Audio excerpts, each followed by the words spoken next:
এই যে ঢাকা ঢাকা ঢাকা, কে যাবে? তাড়াতাড়ি এসো। আরে এই রাস্তায় তো ট্রেন চলে, এই কার আবার কোথা থেকে আসলো? হ্যাঁ ঠিক বলেছেন আব্বাজি। এই যে ভাই, এই রাস্তায় তো ট্রেন চলে, তুমি এখানে কার কেন দাঁড়িয়ে রেখেছো? তাড়াতাড়ি কারটি ওখান থেকে সরাও, পিছনে ট্রেন আসতেছে। আরে ভাই সাহেব, এখন এই রাস্তায় ট্রেন আসবে না। তোমরা যদি ঢাকায় যেতে চাও তাহলে উঠে বসো আমার গাড়িতে।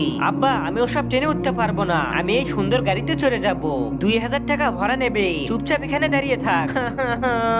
আরে দাদাজি, এত সুন্দর মেয়েটাকে কেন বকা দিতেছেন? উঠে বসুন না আমার গাড়িতে। আরে তুই আমাদের মধ্যে নাক গলাতে আসিস না, চুপচাপ থাক। আরে ওই দাদাজি, তাড়াতাড়ি আসুন, এত সময় নষ্ট করছেন কেন? ঢাকায় তাড়াতাড়ি যেতে হলে আমার গাড়িতে উঠে বসুন। হ্যাঁ, একটা শর্তই তোর সঙ্গে যেতে পারি, এই হারামখোর আমাদের সাথে যেতে পারবে না। আরে দাদাজি, এটা কি বলতেছেন?